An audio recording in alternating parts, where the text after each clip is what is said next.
Magandang gabi po. Magandang gabi po sa inyong lahat. Hi, Berna. Hello po, Ma'am Kay.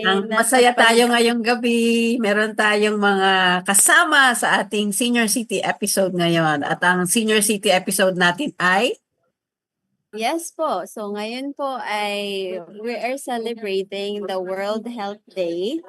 At sa episode po natin ngayon na episode 13 po ay yun po yung isa-celebrate natin. At pinamagatan po itong, ayan na, makikita niyo po ang sinishare ni Ma'am Kay.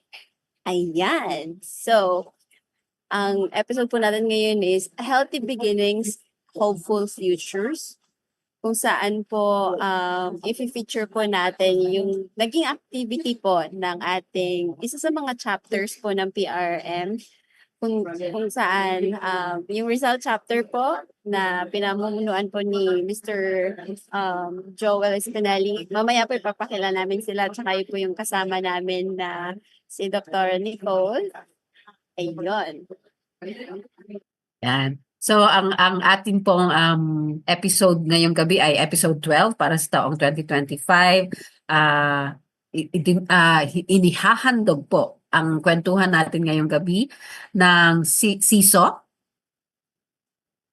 at ng seniors sa panahon ng COVID at ng INET Philippines o Civil Society Network for Education Reforms at ng PRRM o ng Philippine Rural Reconstruction Movement. Kaya po ang ating mga panauhin ngayon, tulad ng sinabi ni Berna, ay mga susing tao sa PRRM Rizal chapter. Isa sa mga pinakabagong chapters ng PRRM. So ilan lang pong bago po namin ipakilala sa inyo ang aming mga guests, ang aming dalawang guests. Ilan lamang pong kung bakit ito ang ating topic ngayong gabi. So every April 7 po, or at least for 2025, April 7 ay ipinagdiwang ang World Health Day. At para sa 2025, ang tema po ng World Health Day ngayong taon ay Healthy Beginnings, Hopeful Futures. Ang tutok po nito ay maternal and newborn health care. Mamaya po, yan ang ating palalawigin kasama ng ating mga guests.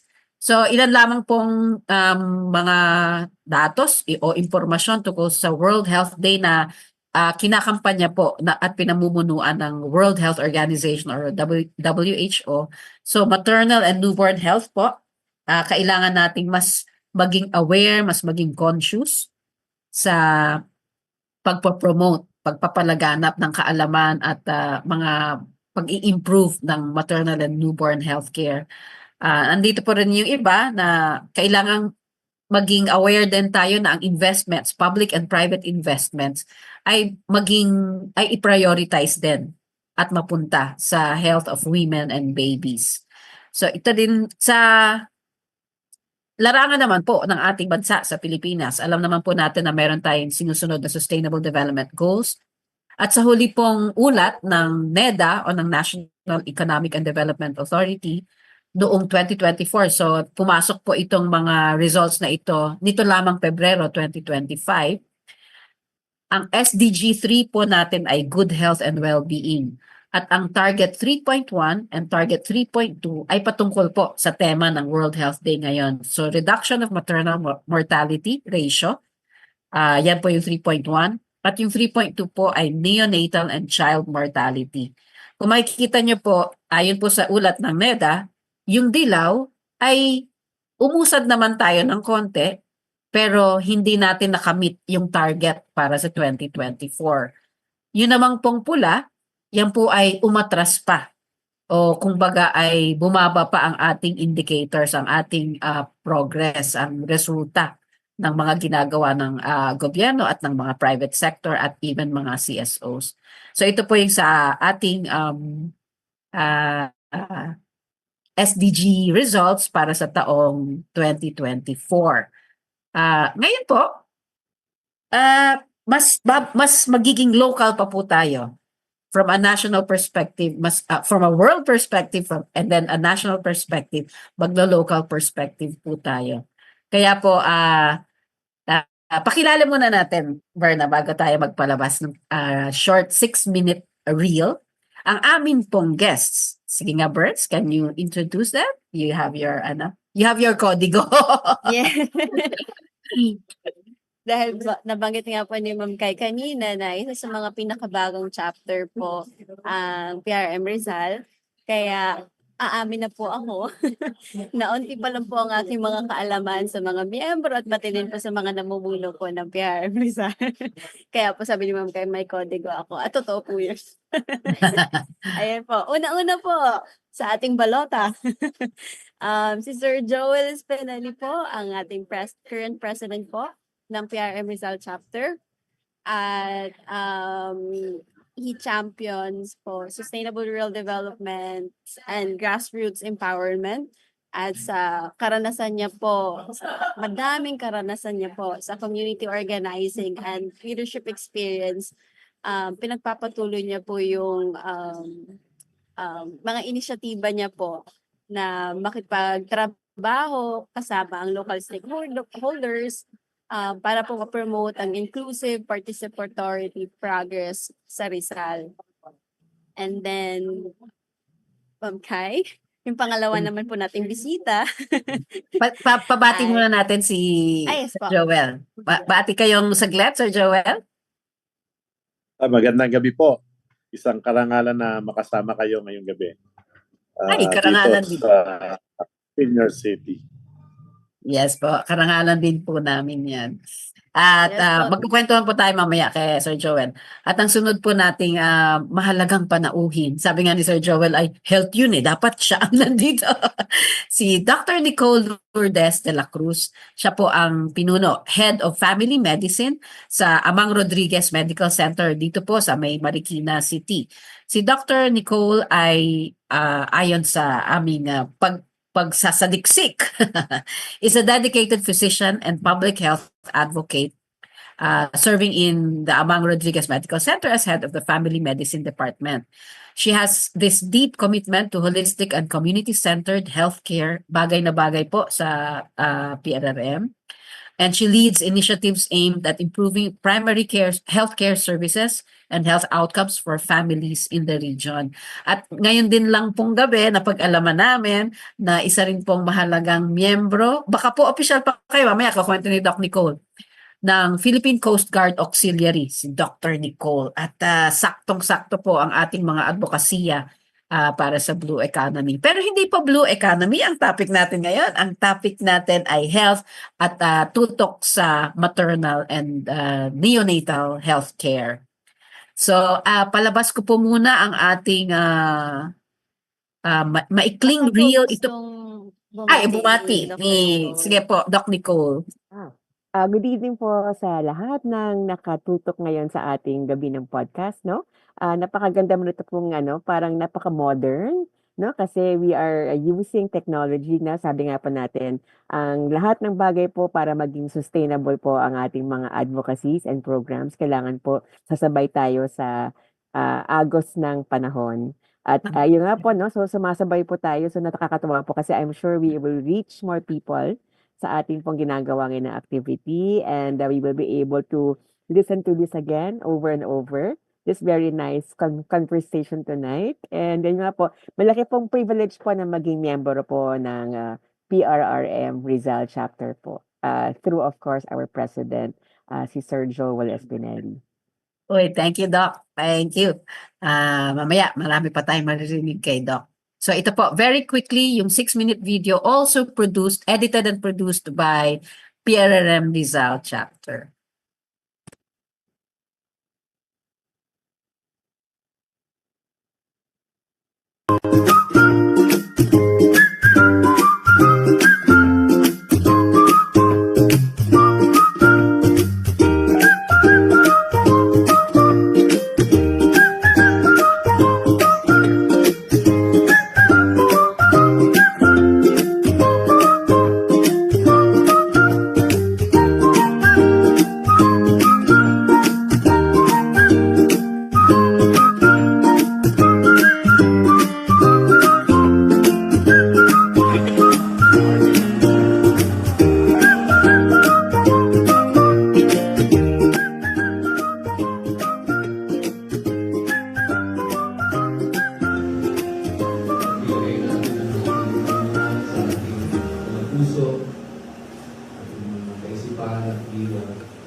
February, it's Women's Month, and sabi nga po namin, empowering communities, kaya we are here in the community for safer pregnancies. Kahit ay lumakas sa ospital para magtapos ng buntis nila. Kami po ang mga taga-Philippine Rural Reconstruction sa probinsya ng Lalawigan ng Rizal. At ang grupo. Maraming salamat din po sa mga tumulong. Ang daming giveaway para sa mga maraming sponsors yung event natin. Television na talagang malaking tulong na may pasakalob sa aming barangay.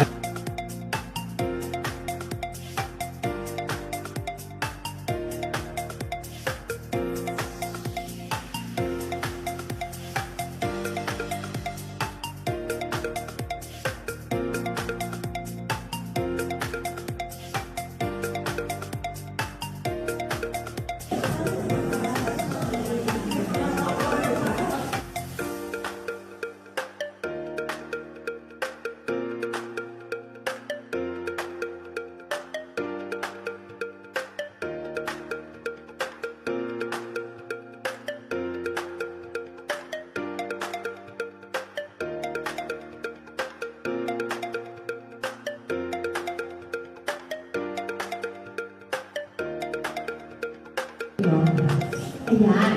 1.45 million. So, 2023 po, may 1.45 million na sanggol na ipinanganak.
Yan.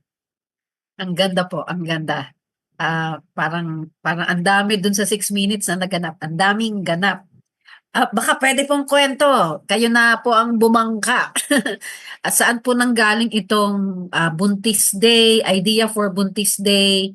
At paano po na-select yung barangay in Rizal na pagdadausan ng Buntis Day na ito? Baka pwedeng pakwento, Sir Joel. Opo, well, unang-una maraming magandang gabi po ulit sa inyong lahat. Ang PRRM Rizal po kasi, nung kami ay na-accredit sa PRRM National Movement, ay ang unang ginawa po namin, being in the province of Rizal, ay nagpakilala po kami dun sa mga protected areas ng probinsya ng lalawigan. Ang Rizal po kasi ay napakalaki at maraming bahagi nito ay mga pinangangalagaan po or protected areas. So dalawa po yung una, Upper Marikina River Basin Protected Landscape at saka yung Pamitinan Protected Landscape. And dahil po sa pag-recognize nila sa atin, naisipan namin itong 2025 makagawa muna kami ng community service dito po sa dalawang pinangangalagaang pong na ito. Ang Barangay Mascap po kung saan namin ginawa ang Buntis Day ay na-select namin dahil ano po ito, IP community po ito, yung barangay na ito. At syempre dahil ang nais namin ay makatulong sa pamamagitan ng isang kalingang medikal, nilapitan ko po ang aking kaibigan, si Dr. Nicole, dahil ako hilot lang hindi naman ako marunong hindi naman ako doktor. And it's very fortunate dahil nabanggit sa akin ni Dr. Nicole, Women's Month, gawin natin na let's concentrate on women's health, particularly yung mga buntis sa lugar. So that's why we focus on that on March 16. At nagkataon naman po at napakapalad po ng Rizal Chapter dahil full support po ang binigay ng Amang Rodriguez Memorial Medical sa pamamagitan po ng pamumuni ni Dr. Nicole. Kaya ang dami pong sumuporta, ang dami pong mga sponsors at isa pong magandang linggong araw ng linggo yung aming Buntis Day na yon sa Barangay Mascap.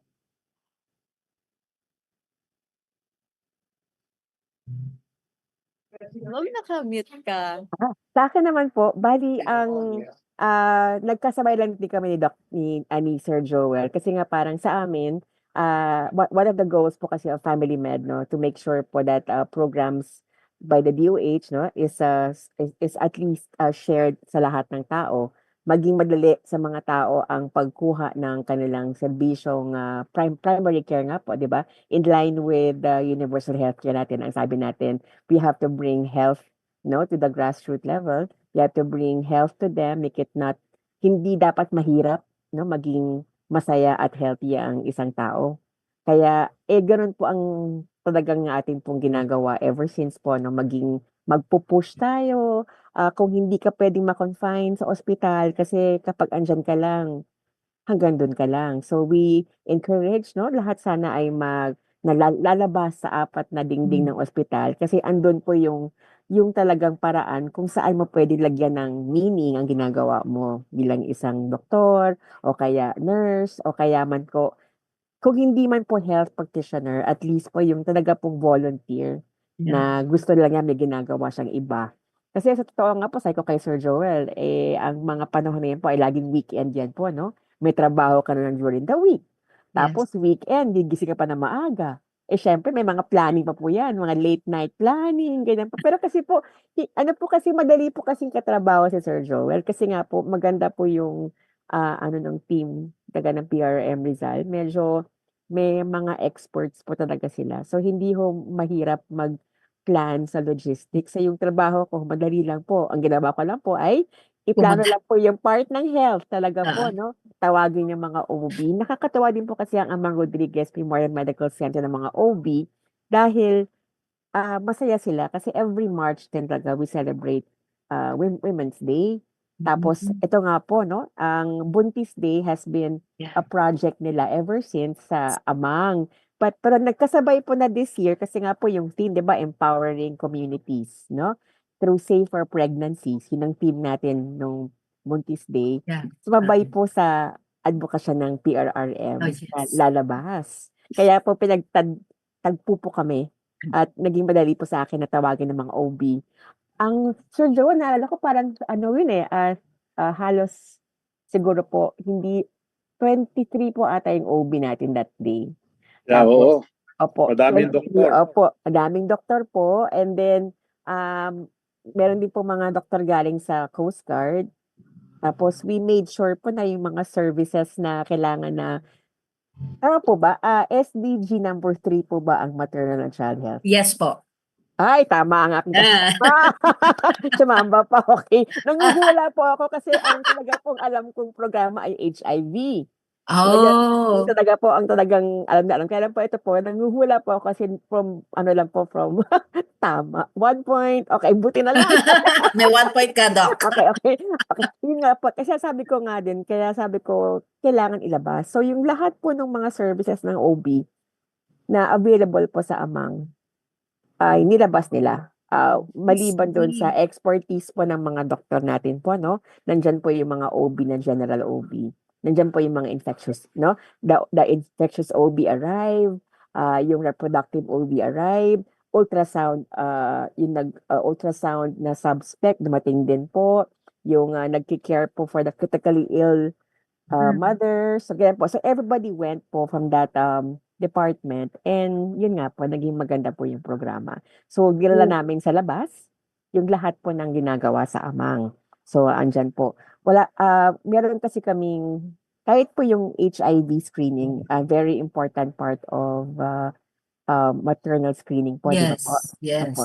We brought it there also. Oh. So, we brought our medtech with us. And then, syempre, yung din pong ultrasound. Kasi, access to an ultrasound is difficult. Yeah. Opo. Pero ang ang galing ng PRM kasi sabi nga nung barangay, baka daw yung kuryente kasi nga po yung lugar. Yeah, oo. Opo. Hindi So, naman po, wala.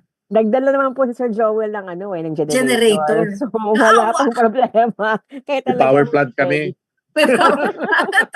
May tala kami power i-advance plant. lang po namin lahat ng services sa community. Grabe. Hindi ko Opo. akalain ganun pala ka major. 23 OB doctors. Opo, plus 2 on the side pa ng medical para in case may mga nakuha po tayo na na may mga medical concerns, pero Right. din pong mag-a-attend. Plus, ma'am, we had pap smear, ha? We gave pap smear also. Lahat po nung sa buntis na Lahat, oo. ginagawa natin, nilabas pa natin sa sa komunidad. May May we ask derma pa tayo. pa? May derma pa tayo, Doc, di ba? Yun nga, derma pa. Meron Yeah. kaming Uy, derma. derma pa. Ba, Opo. maternal care yon. Opo. Kasi most of our buntis po, they also have po mga skin, skin See, issues din. okay. Part din po kasi Yes. the hormonal surge, ma'am, di ba? Pag Right, yung hormonal opo. surge, ang dami mga allergies. Kaya Yes. perfect din po yung presence ng ating derma. Paano nyo po naisip na, kasi pwede namang pumunta na lang yung mga buntis mothers sa ospital or sa clinics. Paano nyo inisip na dalhin natin ang clinic sa barangay Mascap? Kasi po sabi ni Sir Joel, malayo daw po yung I see. pinakamalapit na Okay. ospital doon. Kaya sabi namin, perfect. Kasi kung malapit naman po yung yung ospital, madali sa kanila makapunta. Pero ito po Oo. ata yung mga babae na talaga hong merong challenge po sa kanilang Mobility. and maybe other other social determinants of health. Medyo hirap po silang makuha.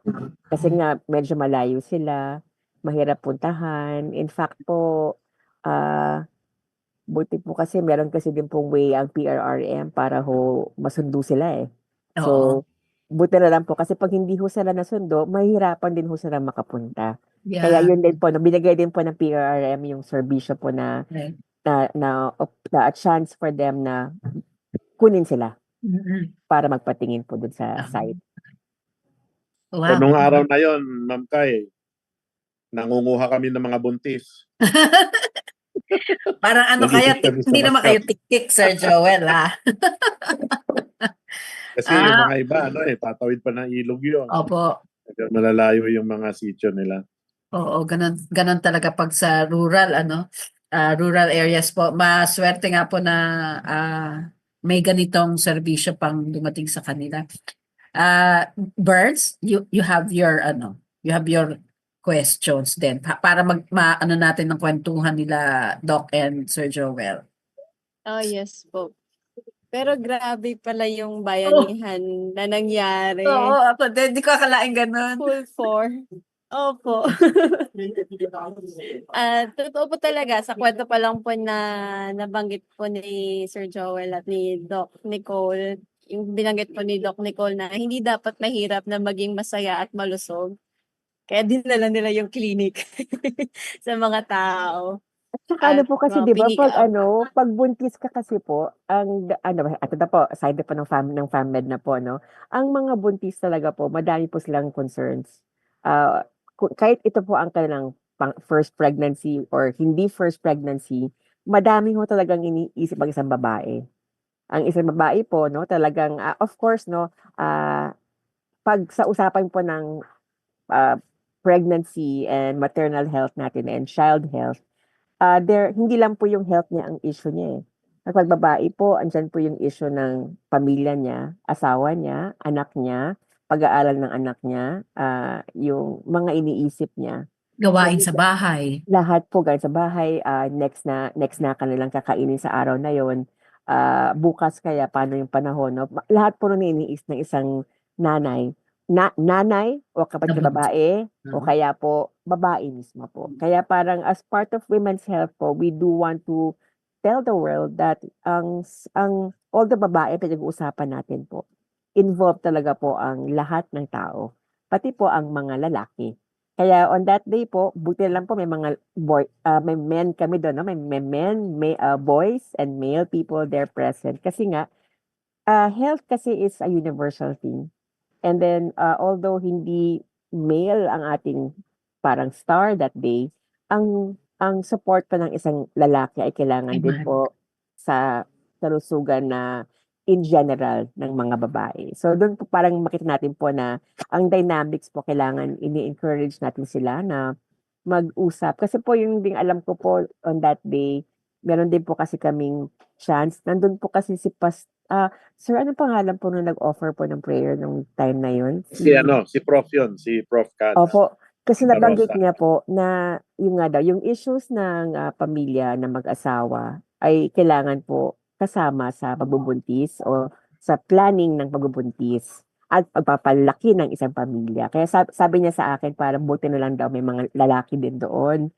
Kasi, actually pa may lalaki talaga parang na-shock din kami na parang meron pa lang ding, kahit buntis na yung nakasulat doon, hindi nila iniisip na iba sila sa babae din po, Yes. ano? Kasi Yes. parang part talaga po ang bawat isa sa overall health ng lahat. Kaya sabi natin, we want people to realize that preventive care is possible. So pag may mga pagkakataon po na magpapatingin sila or kasi hindi lang po laging maganda short lang po kasi ang engagement ng isang outreach mission.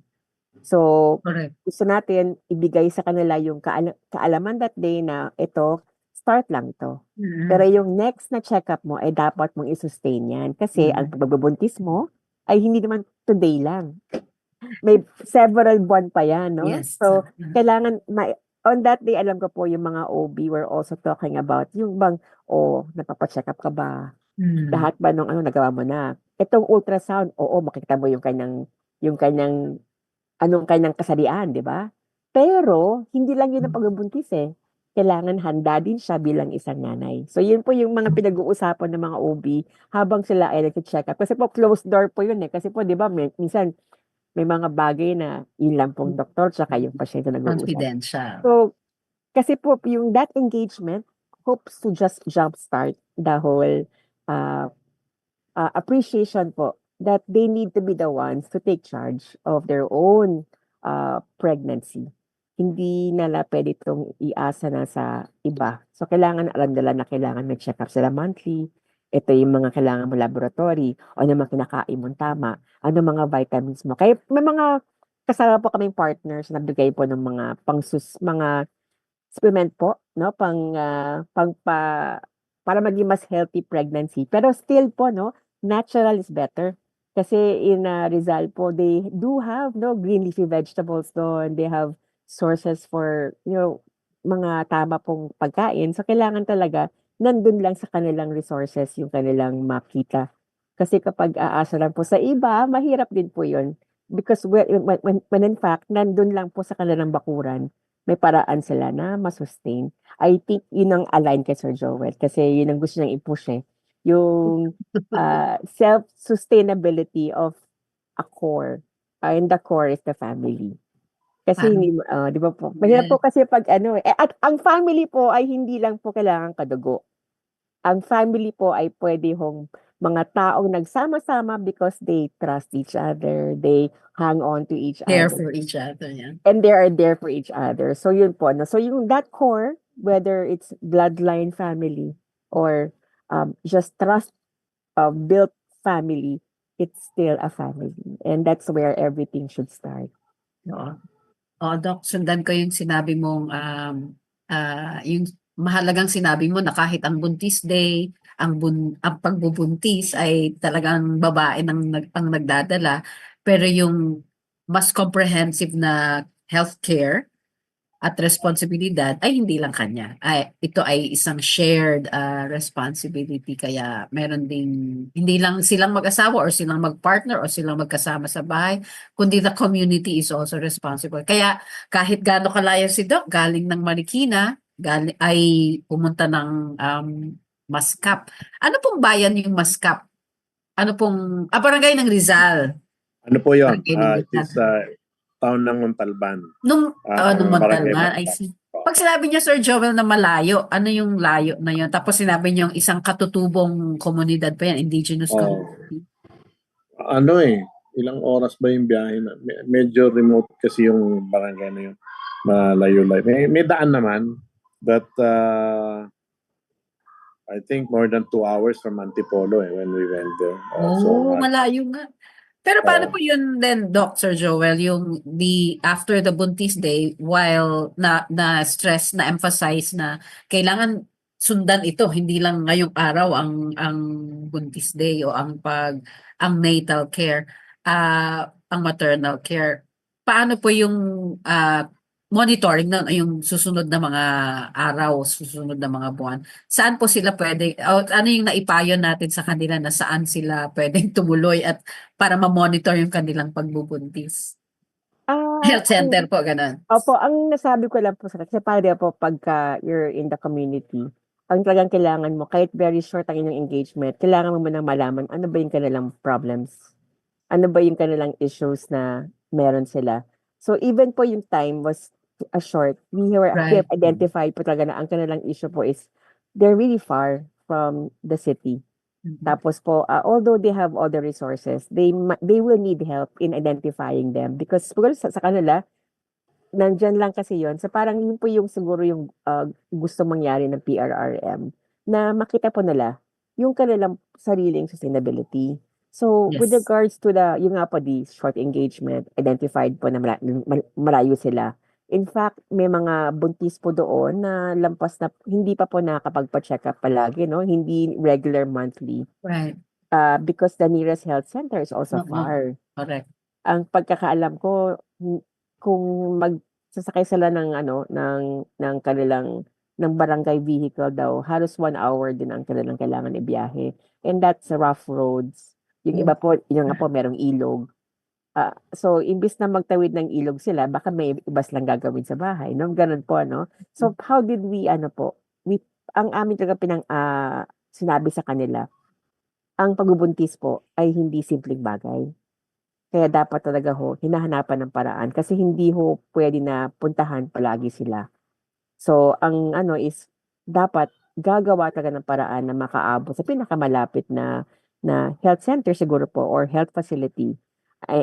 Or kung hindi man po, at least siguro gawa ng paraan na na yung barangay po maging partner nila, no? Kasi ang hirap po kapag hindi nila makikita yung importance ng kanilang monitoring eh. In fact, yung iba hindi alam na kailangan pala ng pap smear. Sana, no? buntis ka na at lahat, wala ka pang pap smear, no? Mm-mm. So,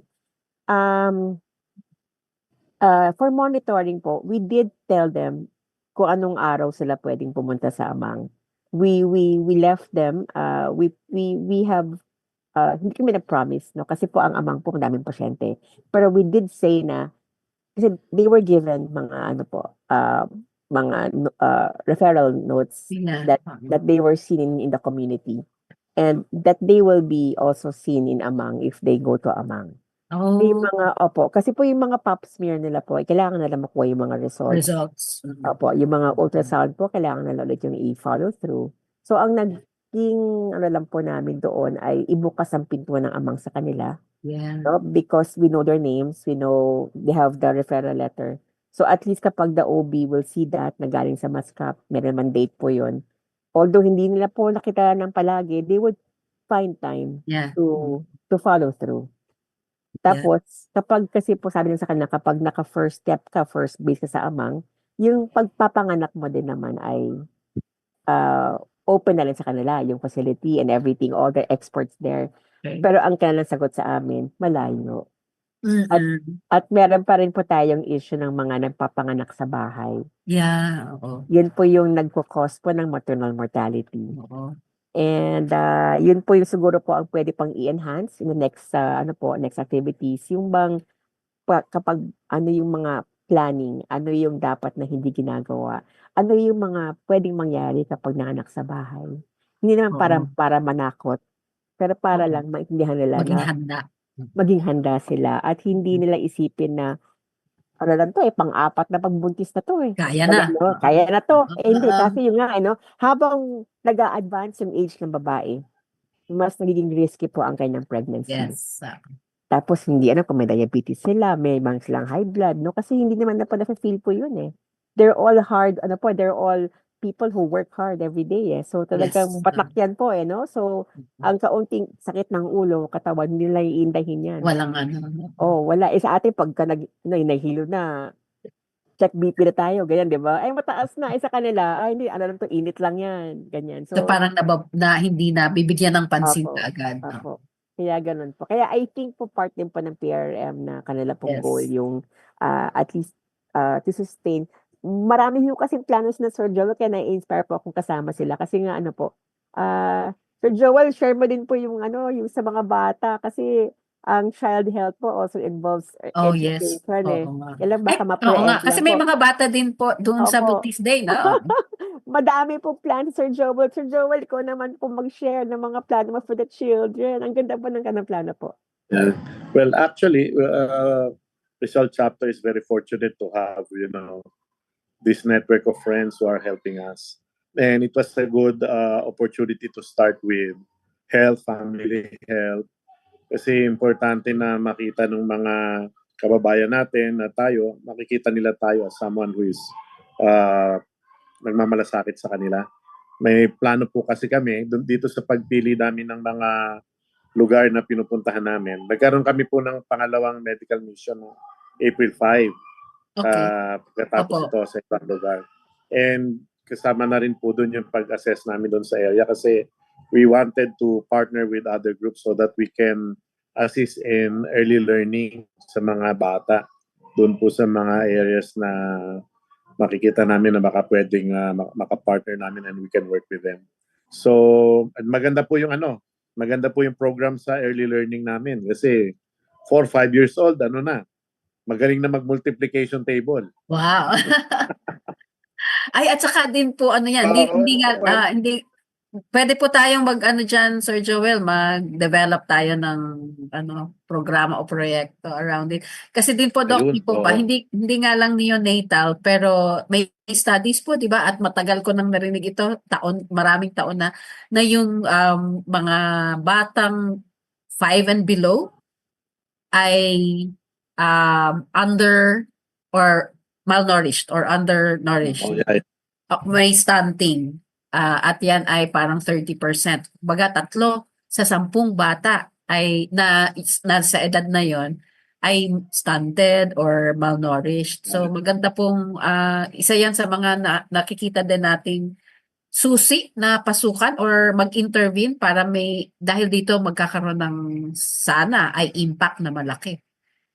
Maganda yun, Miss Kai. Yung program namin for that includes nutrition Yan, yan. for the whole kasama siya. And we will, well, hopefully, it's for now, it's just plano pa lamang. Yes po. Pero involved po dito ang buong pamilya kung saan nakabilang yung bata na magiging kabahagi ng early learning program. So anyway, ano pa yon? Sana magawa natin. Ipagpaplanuhan natin yan, Sir Joel. Yan. Kasama natin ulit ang amang. at si Doc Nicole. At ang 124th Squadron po, susuporta Yes. Oh, po yan. Sir Joel. Opo. 124? Opo, 124th Squadron po ang ating pong kinabibilangan po sa Philippine Coast Guard Auxiliary. Oh, wow, ayan na. Ang dami na. O, Berna, anong sabi ng kabataan? Grabe. Kasi po, dun ko lang na-appreciate na ang laki din talaga ng role ng community-based health programs or yung mga health centers natin na i-promote din talaga yung maternal and infant health care. Kasi alam mo naman po sa mga Pinoy, madiskarte tayo kapag alam nila na kunwari, malayo sila sa healthcare or sa access na yun, hahanap sila ng substitute or ng alternatibo na ano yung pwede nilang gawin hanggang sa, ayun, papanganak sa bahay. So, hindi pala pwedeng gawin yun. At kapag naintindihan nila yun na deeper level, na bawal yun, at hindi naman sa tinatakot natin, sabi nga sinabi ni Doc Nicole, yung maging aware sila na ang katawan natin ay templo yan, kailangan nating pangalagaan. At saka yung bata na ilalabas natin ay hindi lang yan basta-basta ilalabas. May Bubuhayin. kailangan preparasyon yan. Opo. And siguro sa mga bata naman po na na-take ko naman doon is nakikita na natin na ang dami namin nakikita sa social media. And siguro po, kasi parang ang mindset po ngayon ng mga bata, lalo na mga babae po mga kaidaran ko, mga nasa 20s, ganyan, late 30s, parang ayaw nilang mag-anak kasi dahil na rin sa ekonomiya, dahil sa ganito ganyan, Possible. o kaya dahil sa mga relasyon na mga nasisira, yung mga ganon. Oo nga. So, hindi ko alam kung okay ba siya o hindi dahil sa napresenta niyo po kanina na ang dami ng mga nanganganak every year. Pero at the same time din po kasi ang overpopulation ay isa din sa mga problema na kinakaharap natin. So siguro yung ganong klaseng mindset ngayon ng Gen Z ay hindi ko alam kung makakatulong ba doon sa pagbawas ng overpopulation natin. Pero kailangan pa po talaga na magkaroon ng awareness pagdating sa maternal health care. Lalo na kapag nag-decide sila na gusto nilang bumuhay ng anak, magpaaral, mag-family planning. Kasi kanina po, bago din itong para ma-immerse ko rin sarili ko kasi hindi pa naman po ako nanganganak. Nanonood po ako ng mga videos tapos may mga nakita po ako doon na yung babae is kabuanan na niya. Pero yung lalaki, ang dami na po niyang reactions, ganyan, o kaya yung mga ayaw niya at gusto niya yung mga ganon. Pero napaka-understanding ng partner niya. So, yung maternal health care ay hindi lang din po talaga sa babae lang na maintindihan niya kung anong nangyayari sa katawan niya. At ano after nun, pag nilabas na niya yung bata, yung magandang partner na nakakaunawa sa'yo, na nagkaroon talaga yun ng family planning, na bumuhay ng tao ay napaka-importanteng bagay din po sa journey ng mga babaeng nagbubuntis. So siguro po to tie that up din, Doc, baka pwede nyo rin kaming bigyan ng 3 quick pregnancy care tips po para sa mga nanonood natin ngayon na buntis or nagpaplano o kabuanan na nila o may kakilala po silang buntis. Oh, Hindi yes. po. Ang aking pong first na gustong i-advocate po, no, kapag po merong isang pasyente sa amin, no, sa family med, talagang naka-focus tayo sa pasyente. Tama po yun. Pero dapat talaga, ang tingin natin po, yun po yung gusto ng universal healthcare. Na sana, ang tingin natin po, no, ang isang pasyente po ay laging merong pamilyang involved. No? So, it's patient-centered, of course. No? Tailored, fitted sa pasyente. Pero, but then again, it should also be family-focused. No? Ibig sabihin, kahit anong gawin mo, kailangan mo ipakita sa kanya na meron siyang masasabing pamilya niya kung saan siya pwedeng kumuha ng suporta niya. Kasi kapag hindi niya alam yon, hindi niya maiisip yon, iisipin niya, mag-isa siyang buntis. Pero hindi eh. Buntis nga siya, pero hindi eh. May pamilya siya. So, di ba, patient-centered, family-focused. Tapos po, through PRRM, diyan po papasok po yung community-oriented approach. So, kailangan niyang makita po, ano nga ba yung network ko? Baka hindi ko nakikita. Ano bang resources ko dito? Ano ba yung mga bagay na pwede kong magamit para masabi na ang aking community? Kasi ang dami po niyan eh, no? School, yung ating pong mga samahan sa ano po, sa aspeto po ng spiritual, no? I mean, there are many kinds of faith, no? But then, kung hindi man siya faith, at least yung bang understanding that there is a bigger force, no, that commands everything for us, no? Yung nga po, temple. So you take care of your body, no? So, baka hindi niya alam, no, na may teachers pala, may school, may mga health center, may mga social worker, may mga May iba-iba pang co-ops. sector, may Yeah. youth groups, no, Yeah, may youth groups. co-ops, Yeah. may mga heads na parang sana po sa MASCAP, may mga heads sila, no, yung kanilang mga apo that they can call. Yeah. Ganun po kasi po yun, no? So, Opo. they have to realize na yun din pala po, culture. Dapat hindi malilimot ang culture kasi if you go to a community, you have to understand na iba-iba rin ang kanilang culture. So, hindi pwedeng bira. Anong gusto mong gawin? Hindi. More of, you have to talk to them. Kaya nga, identify nyo man yung kanilang issues. Kasi baka sa'yo, feeling mo issue kasi nahihirapan ka. Pero yun pala, hindi pala issue na yung kanilang infrastructure, pero ang kanilang issue is, baka iba yung kanilang konsepto ng kanilang. Kaya kailangan tayong nag-uusap. So yun, ma'am. So, ang aking pwede hong sabihin, no, mga take home lang po, no.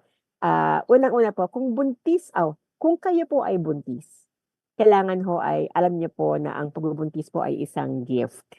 No? So, ang pagbubuntis po ay dapat po inaalagaan mo sarili mo. So, dapat alam mo yung mga warning signs.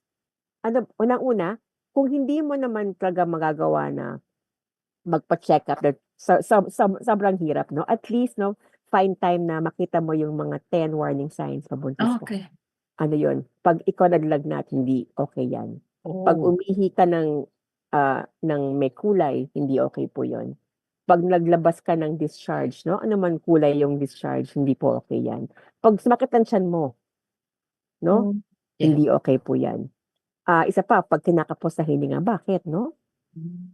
Pwedeng, merong normal na kapos, pero meron yung kang kinakapos sa hininga. So, mga warning signs po yan. Ano pa po? Nagmamanas. Yes, nagmamanas ang buntis. Yeah. Pero meron po kasing manas na hindi magandang. Di ba, meron yung manas, ang manas po ng buntis ay mamanas, mawawala.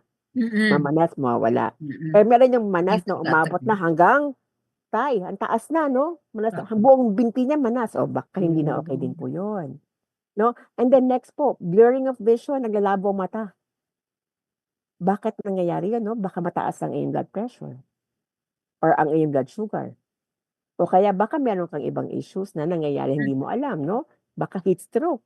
So, ganyan po, no? So, ibig sabihin po, as a pregnant woman, alam mo na dalawa kayo na kailangan mong pangalagaan. So, yung mga warning signs na po ito ay kailangan hindi mo siya basta ipapasawalang, Bahala. ipapasawalang bahala. Ayun, no? And then, next ka pong take home is yun na nga po, no? We want you to search for your network, no? Network. Wag kang mag-iisa, no? Laging meron kang makuksabing support team mo. Kasi po ang ating pong iniisip po sa ating pong usapan ngayon, no, sa rural areas or rural development, we want to encourage them to at least know what their potentials are. They need to see where their resources can be taken from. Kasi uh, development can take time. And because it takes time, dapat hindi sila mapapasama or mapapabayaan, no? In any way possible. So, yun po yung aking pong tatlo. Number 1, warning signs of pregnancies. Second po, to search your network. And number 3 po, to love yourself, no? Love yourself because appreciate yourself and then find out where your gifts are really coming from. Yun po. Wow. Wow. Ang ganda ng message mo, Doc. Parang mas pinakagusto ko yung huli, yung love yourself. Opo. Yun, Ako din po kailangan kasi po, nung nagbuntis, I made it the point na dapat palaging masaya. Siyempre marami kang iniisip na problema, pero you take time to relax, to think happy thoughts, ganyan. Ang Para outlook, ma'am, no? yung outlook, Perception yes. and perception Nakakatulong po yung Doc, ano? Opo. Yes, ma'am, kasi pag Oo. inisip mo talaga, talaga naman meron kang choice eh. You have a choice to be happy, a choice Yeah. to not happy. You have a choice to go or not go. To sleep or not sleep. To eat or not. So everything is up to us talaga po. So yun nga, sabi nyo kanina, the body is a sacred place to take care of, no? A temple. So decide well and choose your options well. Yun po. Hey, thank you, Doc. Ay, ang daming. Parang kulang po talaga yung isang oras. Palagi naming sinasabi ni Berna yan pag may episode kami. Kulang ang isang oras, kahit isang topic lang yung pinag-uusapan. Pero nabanggit mo, Doc, kanina yung 1-4 Squadron, yung iba-ibang, nabanggit din ni Sir Joel kanina yung nagkaroon ng mga giveaways dahil may ibang mga organizations that supported Buntis Day. Maganda po kasing i-point out din natin yung ginawa ng PRRM Rizal chapter to partner with different organizations, no? May ospital, may mga waste management companies and others. Baka gusto mo ikwento, Sir Joel, yung iba-iba yung naging kasama sa Buntis Day na yan. At kahit dun sa mga sumunod na medical missions ninyo po. Opo, kasi yung lugar na pinagdausan po ng medical mission is malayo. We have to make sure also na hindi kami mag-iiwan ng mga medical waste doon kasi syempre hazardous po yun. At pag naiwan namin yun doon, wala nang mag-aasikaso nun dahil napakalayo. So, mabuti na tulungan po kami ng isang partner company namin, yung Clean Hall Environmental Services. They were present there during the medical mission. And we made sure that all of the healthcare waste that were generated during the medical mission were properly collected and documented po ito kasi mahigpit po ang Environmental Management Bureau sa disposal ng mga hazardous waste. So, documented po yung mga nakuha namin na waste dyan and they were properly transported and dinala po sa treatment facility for hazardous waste. Ganon din dun sa sa pangalawang medical mission namin, present din po kami doon. Doon yung aming mga basurero guys. Basurero guys. So nga po. Marami pang mga tumulong. Ang daming naging sponsors, no? Yes Isa po. po, yung pangalawang medical mission namin, nandun yung association ng mga pharmacists, yung Institutional Pharmacists Association. Nakakatuwa, pag nagreseta ng gamot si Dr. Nicole, pupunta sa kabilang counter, may dala kaming sarili namin drugstore doon.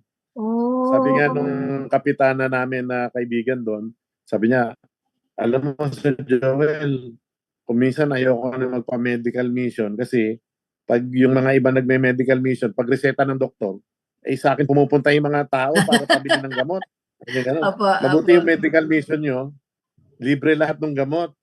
So, sobra-sobra po yung mga tumulong dun sa mga gawain natin during those days. So, na-provide natin yung medical na serbisyo sa kanila at saka yung kailangan nila ng mga medicines na provide din po natin lahat as prescribed ng mga doktor at mga dentista. Yan. Tapos meron din po kayong yung binanggit ni Doc kanina na mga nag-provide ng supplements, multivitamins. Marami.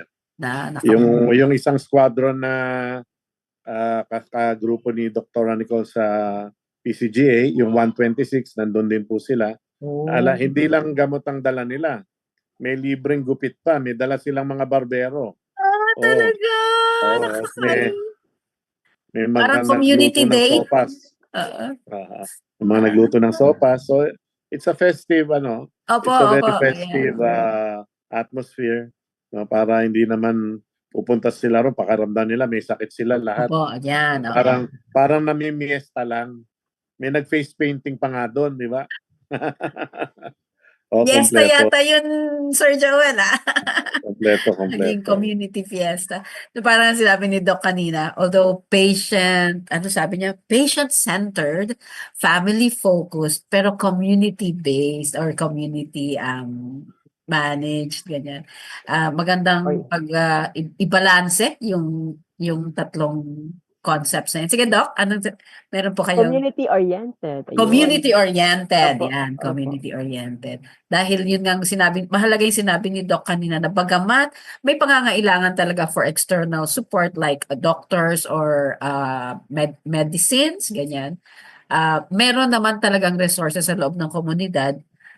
Hindi lang mga pagkaing halaman, kundi pati mga tao na pwedeng magbigay ng kanilang talento at maging network or support group ng mga buntis, ng mga nanay, ng kababaihan.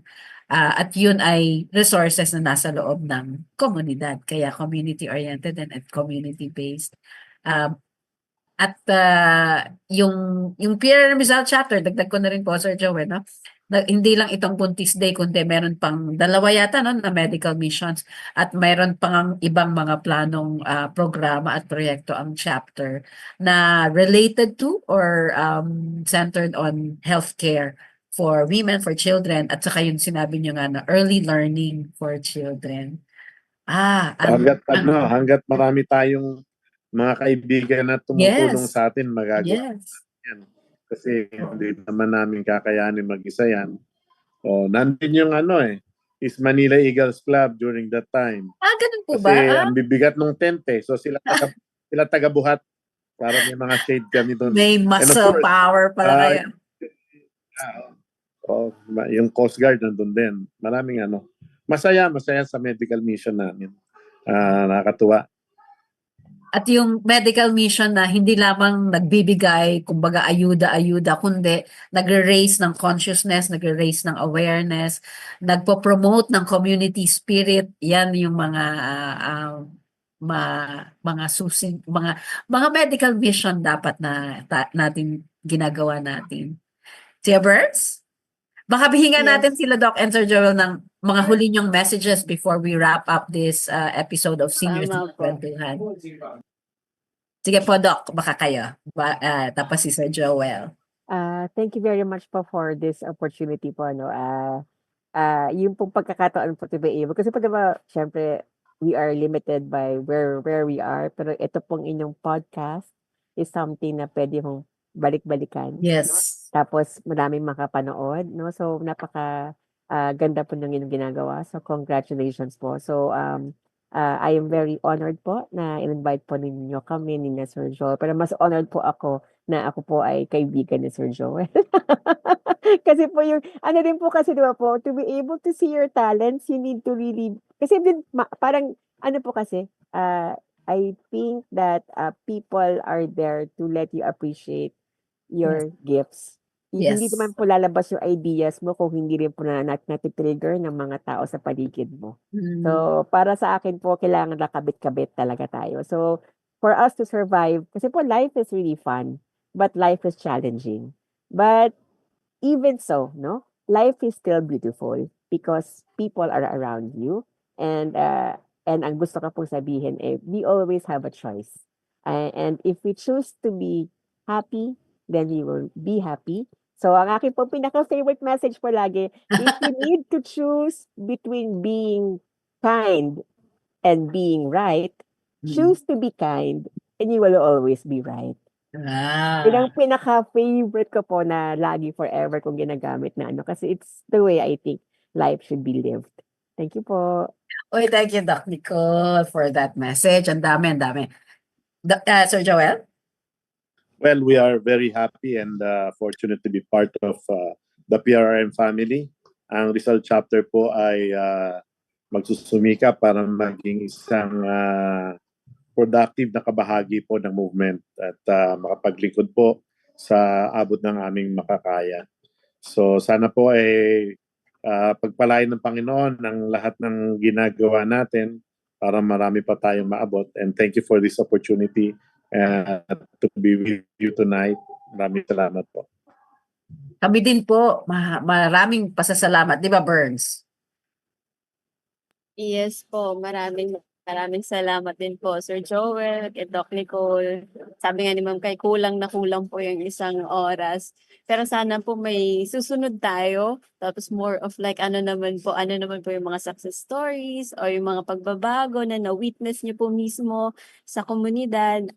Pagkatapos po ng mga inisyatiba po na ginagawa po niyo. Hindi lang po sa Buddhist Day, kundi madami pa pong medical mission na gagawin niyo po sa At mga Rizal. Blue Economy projects natin, Yes, Doc, and opo. Sir Joe. Okay. Kaka-excite. So ito po ang ating Senior City episode ngayong ika-12 ng Abril 2025.